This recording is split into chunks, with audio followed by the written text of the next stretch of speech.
Boa tarde, pessoal. Esse vai ser o primeiro vídeo aqui do canal do Oracle do YouTube. Eu já fiz outras análises em outros momentos. Depois eu vou mostrar para vocês uma análise que eu fiz em 2021, quando o Bitcoin estava 48 mil dólares. Naquela época, assim, não é querendo me vangloriar, claro, porque eu poderia ter errado. Mas na época eu tinha traçado uma previsão que o Bitcoin chegaria a 20 mil dólares. E foi dito e certo, mas o mais engraçado foi que eu fiz a previsão, só que eu não segui ela, eu não vendi. Aí eu vi o Bitcoin cair, eu só fui vender em 32. Mas depois eu mostro pra vocês. De toda forma, vai ser o primeiro vídeo que eu vou fazer aqui no canal do Oracle, porque infelizmente o Threads ele não permite análises mais longas, são apenas 5 minutos, aí eu sou obrigado a ficar acelerando o vídeo, e isso é horrível. E eu vou fazer aqui sem edição, sem corte, tempo real, analisando com vocês aqui.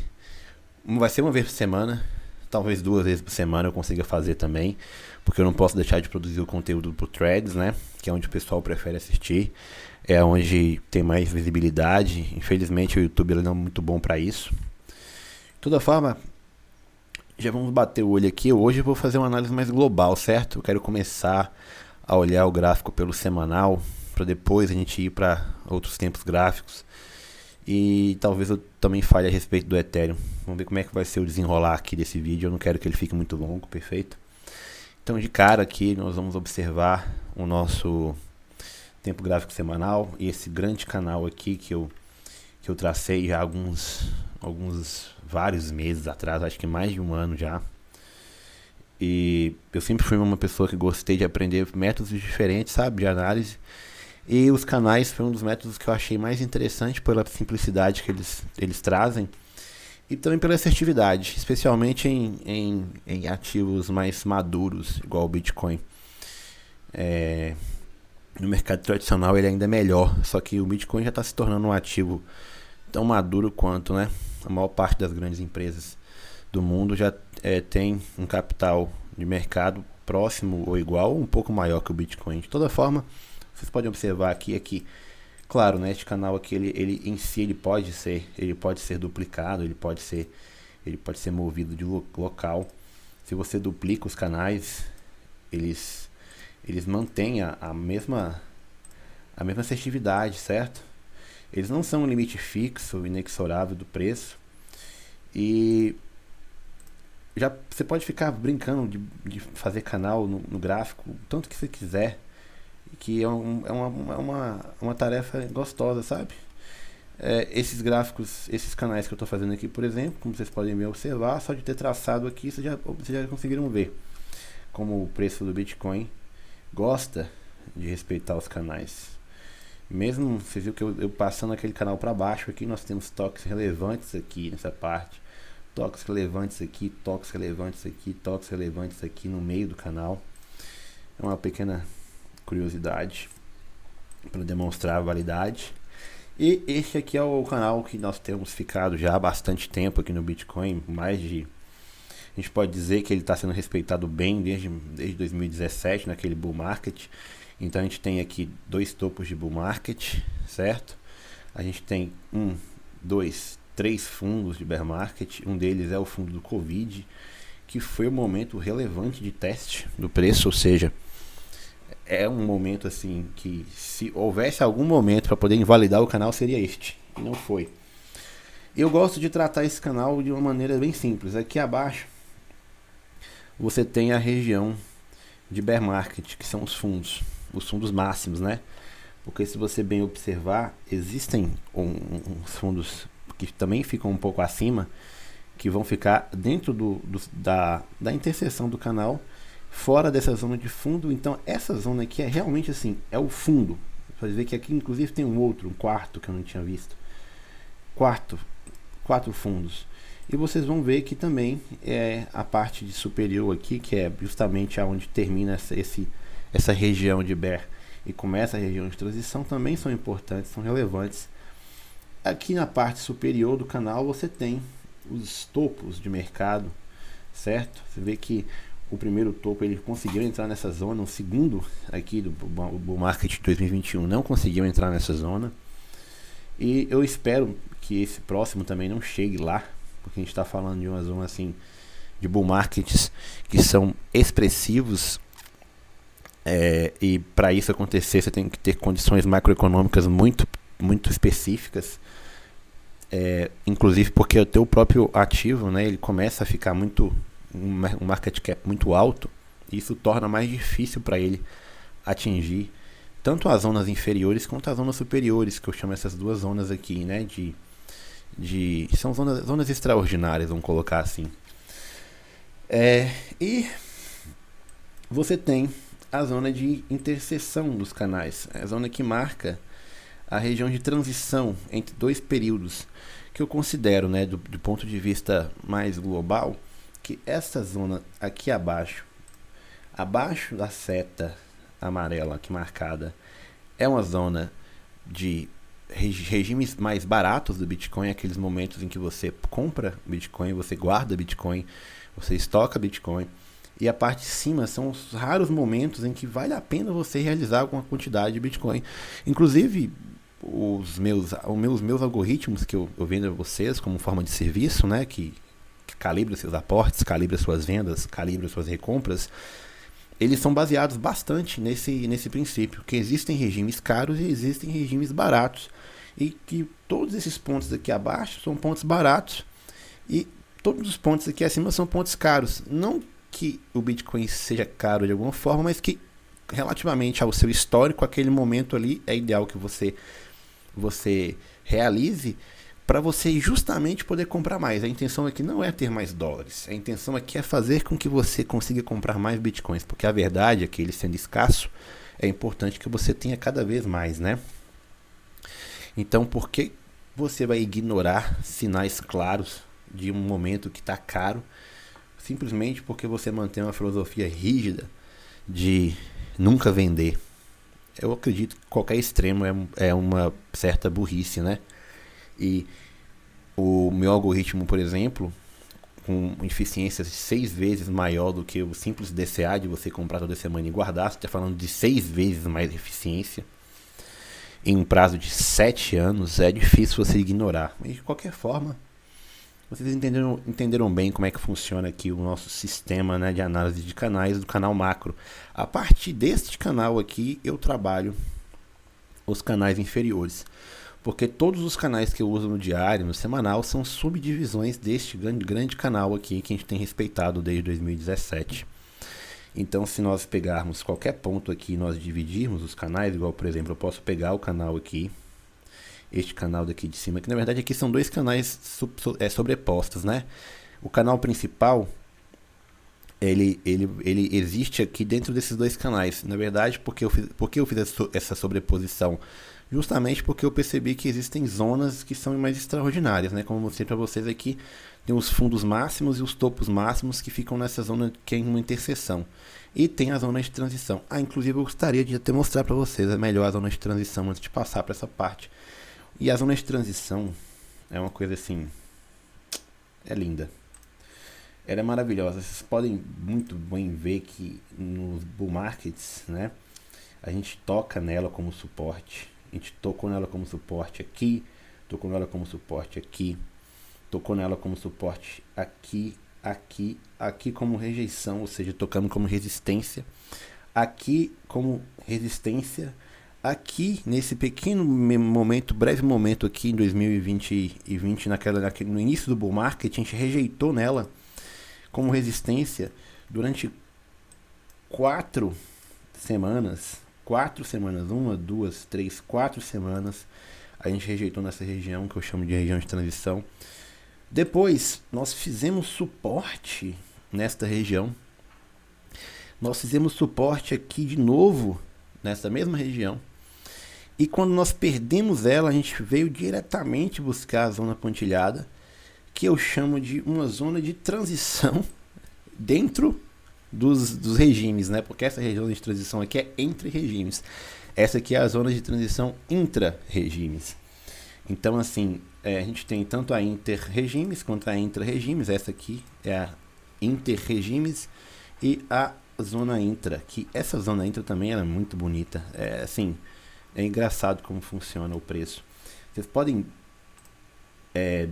talvez tirar um print do gráfico enquanto eu faço a análise, mas olha, é quase que maravilhoso como essa zona pontilhada também é respeitada diversos momentos, tanto como suporte como resistência, tanto aqui, aqui a gente conseguiu fazer o rompimento, chegar mais perto um pouquinho, a gente conseguiu fazer o rompimento aqui, fazer suporte, depois a gente fez um pequeno suporte, vocês olhem bem aqui, bem perto, vocês vão observar esse pequeno suporte que é esse candle vermelho aqui, ó, na zona pontilhada, a gente sobe, toca na zona de transição, volta para a zona pontilhada, faz um suporte nela, faz um outro suporte acima dela, faz mais um suporte nela, e a todo momento o preço briga. A gente está lutando agora exatamente entre a zona de transição inter-regimes e a zona de transição intra-regimes. Eu quero dizer que um bear market oficial, para dizer assim, agora é bear market, hoje, seria perder essa zona. A gente pode tocar até nos 80 mil dólares aqui, e a gente ainda poderia considerar que a gente estaria ainda, claro, seria catastrófico, mas a gente estaria ainda dentro de uma possibilidade de reversão. Mas se a gente perder essa região, aí sim, um bear market hoje estaria marcado para chegar aos teus 46 mil dólares, certo? E é muito maravilhoso quando a gente vê. Eu vejo esse gráfico aqui com frequência. Eu morro de medo de um dia sem querer eu perder ele e esquecer como é que faz.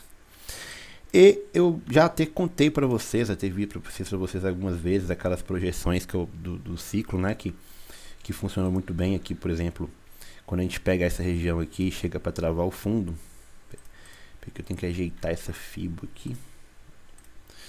Aí vocês vão encontrar os prováveis alvos, né, do que foi o bull market anterior, aliás, posterior. Vocês viram que eu usei uma extensão de Fibonacci, bem simples na verdade, que é essa extensão esse aqui atrás é um fundo, né, um fundo de 2015. A gente pega a extensão, a gente procura o fundo onde ele teve mais toques. A gente teve 2 toques aqui, né? Nesse ponto aqui teve 2 toques. A gente pode ignorar os pavis ou não. Eu prefiro não ignorar os pavis, né? Então a gente pega aqui, marca até o topo, aonde o Bitcoin encontrou o seu topo, perfeito. E você traz para o fundo. E você tem aqui que o Bitcoin, nós fomos lá no terceiro alvo da extensão e tocamos no terceiro alvo perfeitamente. Depois nós viemos aqui abaixo e fizemos o suporte na região dos 22 mil dólares com o fundo máximo aqui abaixo, voltamos a subir, né? E se nós fizermos o mesmo movimento de novo agora, dessa vez tentando prever o próximo, a gente faz exatamente a mesma coisa. A gente puxa. E aí você tem que o Bitcoin ele tem como alvo no bull market a região dos 200 mil dólares, que é lá o alvo 3 do bull market. Talvez uma possibilidade de chegar num 4, mas é uma possibilidade mais remota. E você vê inclusive o local aonde ele fez o suporte dessa pernada toda de alta. Olha para você ver, eles toca exatamente nele para fazer o suporte. Isso diz pra gente também que no eventual bear market, igual da última vez, essa região de 78 aqui seria a região de suporte.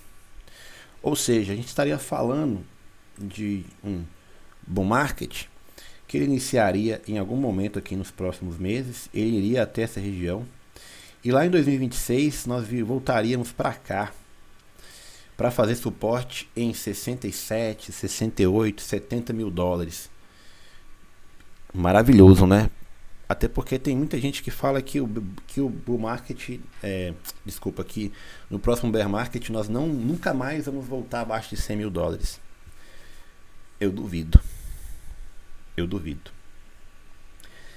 Então a gente está falando de esse movimento aqui para um bull market, a gente está falando de um alvo em 200 mil e de um suporte em 60.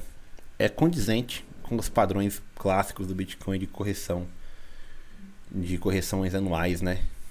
É bem condizente.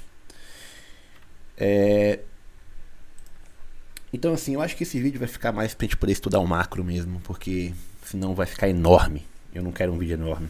Especialmente porque hoje em dia as pessoas não têm paciência nenhuma em acompanhar vídeos grandes.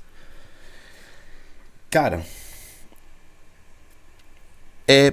eu acho esse gráfico simplesmente maravilhoso. E assim, uma das coisas que eu acho ele interessante também é porque ele mostra por que nós ainda não tivemos a tão sonhada altcoin season. Por que nós ainda não tivemos aquela alta expressiva, simplesmente porque a gente não venceu a região de transição. A gente não venceu a região de transição. Bull market é isso aqui, cara. O bull market que nós estamos falando, quando a gente fala de bull market assim, generalizado, aquela coisa insana, é isso aqui. Então o nosso bull market ele está em algum lugar que é acima ainda. Entendeu? Isso aqui que a gente está vivendo até então é um super ciclo, né? É o que as pessoas falam, super ciclo. Por que super ciclo? Na verdade, o conceito de super ciclo ele é um conceito que já nasce errado, porque nasce da ideia de que o ciclo do Bitcoin tem um tempo definido. Só que isso é um problema, porque se você analisar os ciclos do Bitcoin, eles se distanciam muitas vezes em mais de 50% em questão de dias. Você tem ciclos extremamente altos, com mais de 1.200 dias e alguns curtos de 800 dias. Aí você fala, poxa, por que 4 anos? Por causa do halving, né? Beleza, o halving realmente tem 4 anos, é uma coisa muito fácil de calcular. Mas os ciclos em si, entre altas e baixos, picos e vales dos grandes movimentos, eles distanciam em 50%. Então, por que a gente vai usar como fundamento 4 anos? Se você tem um de 800 dias, um de 1.200 dias, o que impede de ter um de 1.600? Nada. Nada impede. São 400 dias a mais. E é isso que o pessoal chama de super ciclo. Um ciclo de 1.600 dias. Na verdade, é só um ciclo, não é um super ciclo. É porque simplesmente as condições monetárias são diferentes. A gente tem uma situação no mundo hoje que a gente não tem desde 2008, que quando o Bitcoin foi criado, que é o governo manter durante muitos anos um juros alto, especialmente agora com a inflação que não quer descer por nada. A gente sabe por quê, né? Não tem que se discutir por que a inflação está alta. A verdade é que eles gastam mais do que devem, e gastam cada vez mais. E é isso, galera. Eu acho que o vídeo vai ficar nesse tom. A questão toda dessa existência desse gráfico mensal, desse canal histórico mensal, é trazer pra gente uma tranquilidade de que, independente do tempo gráfico que você olha abaixo, o gráfico geral aqui, a gente tá no semanal, mas esse canal em si é mensal, ele demonstra que a tendência de alta permanece e que qualquer correção que vier a acontecer, se vocês seguem o nosso algoritmo, se vocês são usuários do algoritmo, vocês estão vendo que atualmente nosso sistema não está recomendando você aportar 100% do que você tem. Pegando aqui um usuário que eu crio para poder demonstrar em testes para você, esse usuário aqui, por exemplo, ele tem cadastrado R$270. Se eu calcular a recomendação dele aqui agora, tá falando para poder aportar 80. Esse usuário aqui, ele utiliza o sistema de Dynamic DCA estratégico. O Dynamic DCA estratégico, ele distribui o capital de maneira desigual nos regimes. Ele prefere gastar mais nos regimes baratos, de bear market e transition market. Como atualmente nós estamos no regime de bull market por conta do RSI, não por conta da questão dos canais, por conta do RSI. Como a gente está no regime de bull market para o Bitcoin, o sistema entende que historicamente esse regime não é bom você colocar todo o seu dinheiro. Justamente porque nos próximos meses você vai encontrar preços mais baratos. Talvez não tão mais baratos igual 120 mil, só que você concorda comigo que se o canal estiver correto e o fundo for em 70, é melhor você comprar lá, porque a gente está falando de um desconto de 40%. É 40% mais satoshis. Se você opta pelo Dynamic DCA direto, ele distribui o capital de maneira igual. Você vem aqui na página de setar seu perfil, escolhe mudar para o direto, né? Você só clica aqui e salvar perfil, você muda para o direto. Se você opta por essa opção, você vai ver que você vai gastar mais. Você vai colocar, salvo engano, agora o aporte do direto tá coisa de vamos fazer um teste? Vamos colocar aqui agora. A gente vai lá, colocamos o perfil direto, vamos calcular a recomendação. Ele está falando para colocar R$190, o dobro. Simplesmente porque a distribuição de capital dele é igual entre os regimes. Ele gasta o mesmo tanto em todos os regimes. Ele tem um pouquinho menos de eficiência. Esse pode deixar para outro vídeo. Um pouco menos de eficiência. Mas ele também é muito eficiente. E aí vale a pena mencionar os próprios dados do teste, né, que são evidentemente comprovados matematicamente, que mostra que a eficiência dele é 4,9 vezes maior do que do DCA fixo, enquanto que o estratégico é 6,2 vezes maior. Parece uma diferença pequena, mas dá uma diferença de meio Bitcoin praticamente em 7 anos. A gente está falando aqui de gastar R$100 por semana. Você dá R$100 para o sistema e deixa ele fazer o aporte. Se tivesse feito isso desde 2019, a gente está falando de você ter acumulado uma diferença enorme aqui. A gente está falando de $45 mil. Vai dar o que hoje? Vai dar uns R$200 mil, mais ou menos. Uns R$200 mil, né? A gente está falando aqui de $283 mil, que vai ser muito mais. Muito mais. Enfim, voltando pro vídeo lá. Esse vídeo vai ser focado nisso. Eu vou nomear esse vídeo, inclusive, a análise do canal histórico do Bitcoin. Vai ser essa análise. Aí, em outro momento, eu trago um vídeo para vocês com conteúdo diferente, falando mais de análises dos movimentos atuais, de time frames menores, para a gente poder observar o que está acontecendo com o querido Bitcoin, por que todo mundo está com medo e por que ainda não é motivo suficiente. Eu ficaria com medo se a gente fechasse um semanal abaixo dessa região aqui, ó. Se a gente fechasse, né? Não tô falando de a gente vir aqui e voltar, tô falando de vir aqui e fechar. E aí ele fecha, aí a semana seguinte ele tenta recuperar e ele falha. Aí sim a gente vai vir para 100k com certeza. Se a gente fizer isso aqui, ó. Mas isso aqui são movimentos de semanas, não dias, né? Galera, eu gravei 20 minutos de vídeo. Eu nem sei se o áudio tá bom. Nem vou editar nada. É o primeiro vídeo do canal. Eu farei melhores. E eu espero mesmo que eu tenha ativado o microfone. Meu Deus. Tá certo. Muito obrigado. E até a próxima.